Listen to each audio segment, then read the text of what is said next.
Okay. If I were to slightly dive in deeper into dyslexia, it's a difficulty in accurate or fluent word recognition. It challenges spelling and decoding. It affects the ability to read accurately and efficiently. Some of the children, they eventually master the phonics and they can read, but it's not fluent. Like, they're good, like their pace, they don't have the pace. They might just read, like decode, and then put the word together, right? So being able to read fluently, smoothly, that's the type of reader we want to eventually develop, despite the learner having dyslexia, right? And yes, phonological processing. It's all to do with the phoneme and the grapheme. Like, we have 26 alphabets, but it's not just 26 sounds. English is an extremely complicated language, right?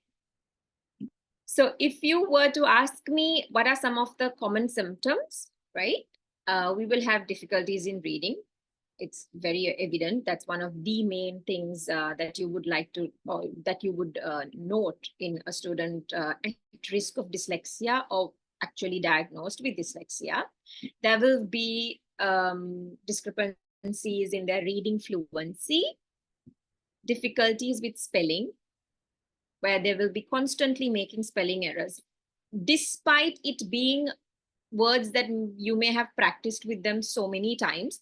And there are times where you might, for example, let's take the word animal. They might spell the word animal 3-4 different ways on the same page, right? It's not that, I mean, they perhaps know how it needs to be spelled, but sometimes when they end up writing it, they might not see the fact that they're shifting letters or they're reversing letters and things like that, right? So some of it is beyond their control at times, actually.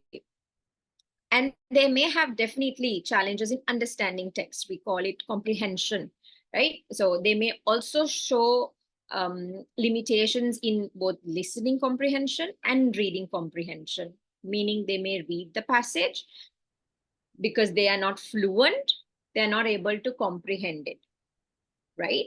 Whereas if you have the listening comprehension, that's where they listen to somebody, perhaps then they may have a greater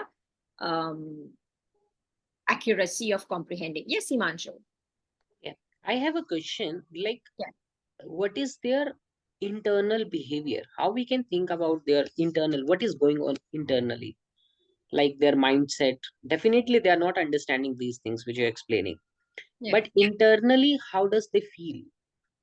So how they feel, it depends on how you cater to them in that Okay. given situation, Okay. right? If they're already anxious, right, and if they're extremely stressed, they're not going to be able to participate in your session as efficiently as they should, right? So first things first is, the moment you have a diagnosis, it becomes so much more easier, or rather not necessarily easier, it's so much more clearer. There's more clarity to what you are doing, the challenge the child is facing, and you'll start catering to that need, right?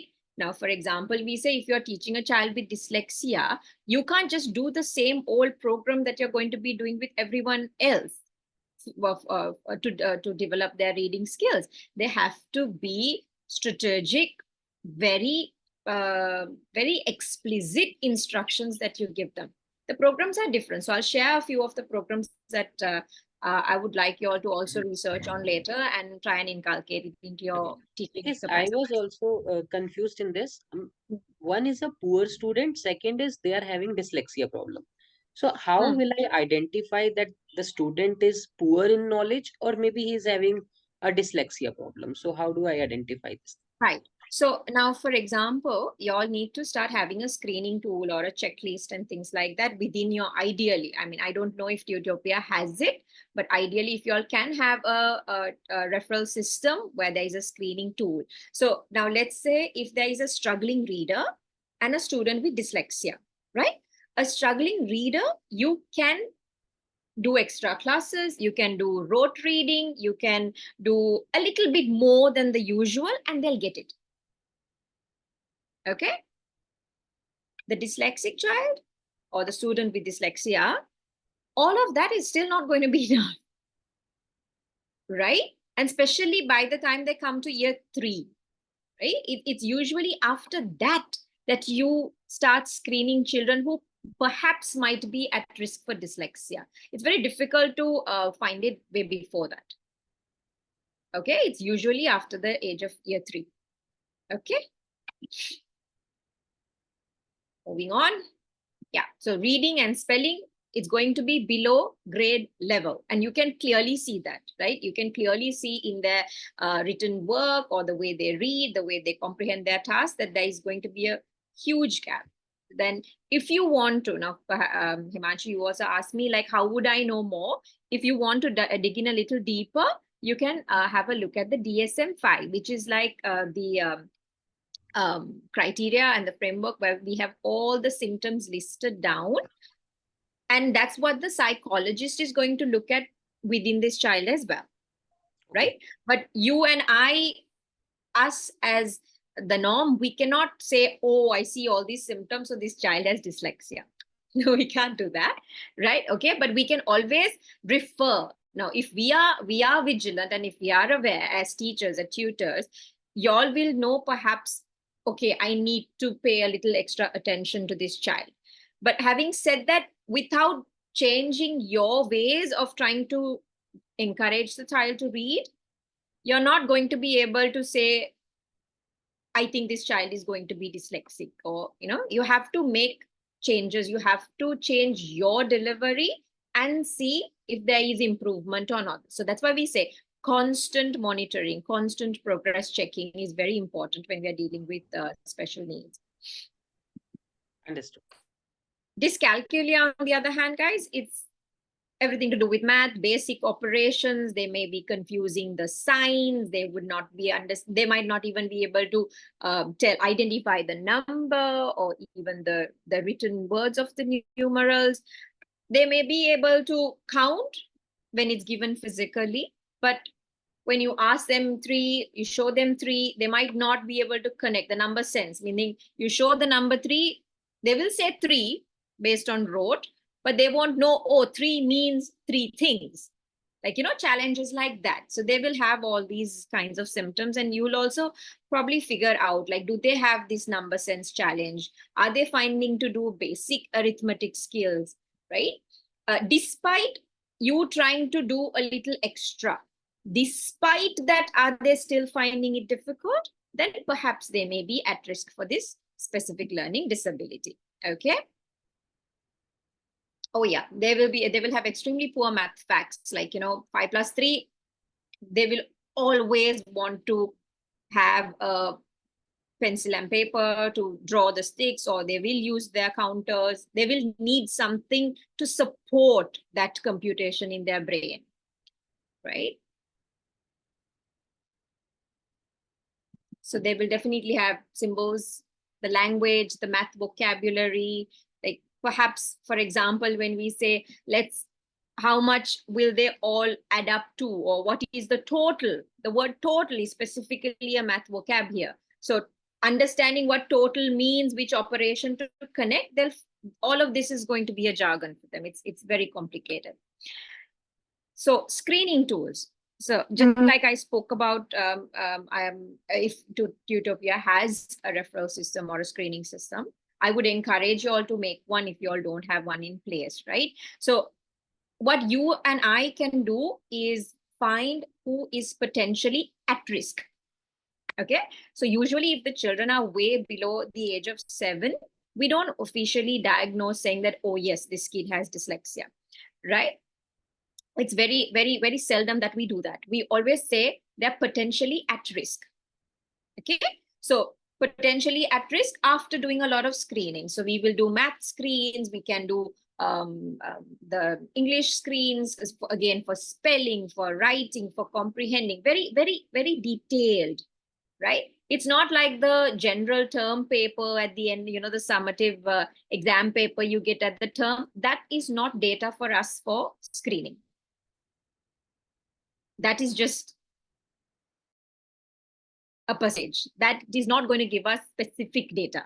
looking at the term score is not going to give us data that we need to identify or potentially refer these children to the psychologist or the specialist or therapist, right? So if you are going to even reach out to parents to say, look, I feel your child perhaps is struggling at this and we may have to refer her to a specialist, you need to make sure that you have your data on point, right? Do not even reach out to parents without data.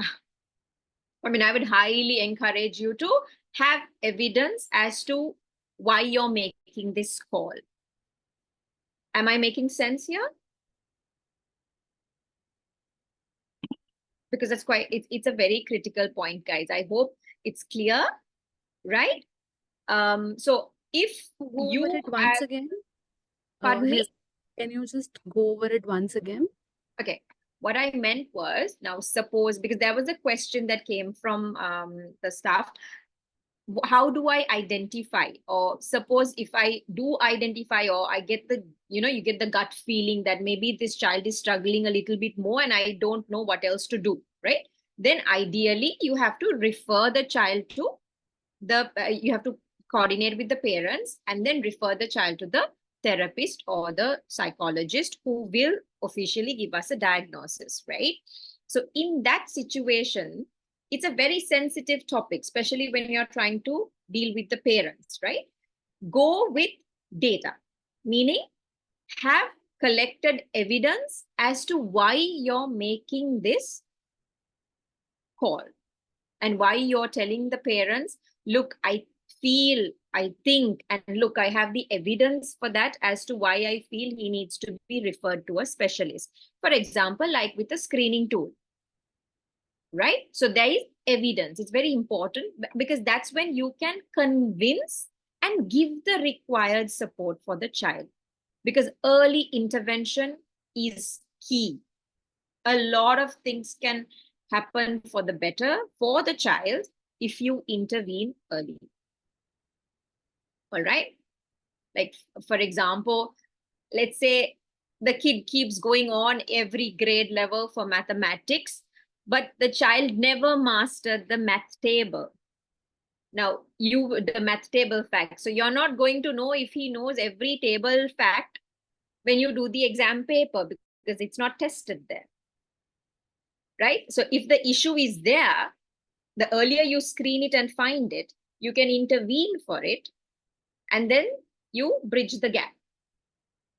Okay? Yes. So one of the researched interventions that I want to leave you guys with for numeracy is called touch math. It's personally one of my favorites, but I haven't really done the, touch math virtually. Touch math has always been a very tactile. It's a very multi-sensory approach, okay, where you do this, right?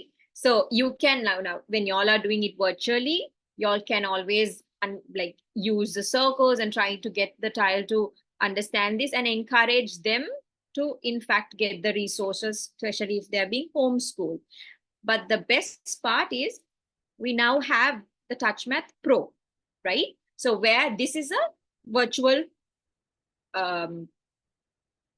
platform to use Touch Math, right? It's officially given from the Touch Math website itself. So that's one thing that I would like you all to look into deeper as tutors or via the Tutopiya platform. It's up to you all to actually see through. But my job is to let you all know, look, this is available, right? Does anybody want me to very quickly take you through what Touch Math is? I mean, I won't have the time to go. Yes, if you can just give an overview. Okay, so basically, guys, it's the numbers from 1 to 9. Okay, so usually if you notice, like in early math and things like that, we're like, okay, 1, you draw 1 dot. Then you have 2, you draw 2 dots or 2 sticks, like, counters. Here, you're giving a very visual prompt for the value of the number on the numbers picture itself, on the grapheme itself. So 2 is 2, 1 there, 1 here. right? So 3 is 1, 2, 3.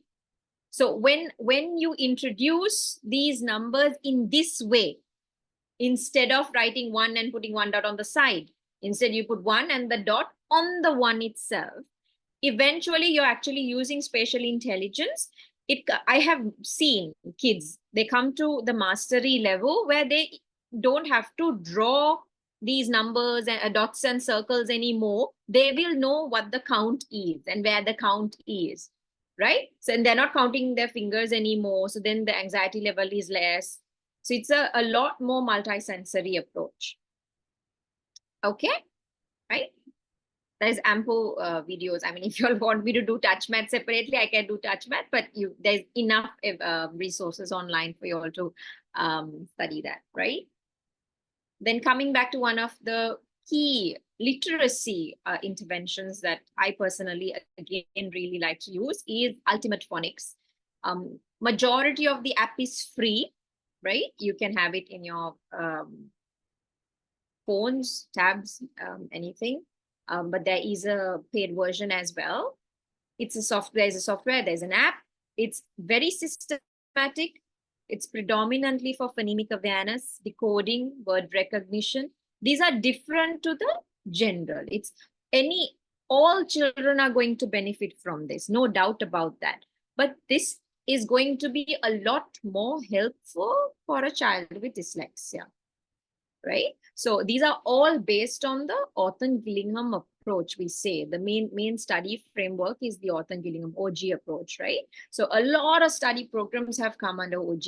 So we say if you can always, when you're doing your own research, you can be like, okay, are they using Orton-Gillingham principles? Because that is one of the key, most effective strategies to teach dyslexic children to read. Okay. So what it's like this.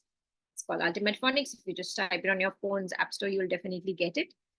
There's a lot of decoding. It's going with sounds. Then we move on to putting the sounds together.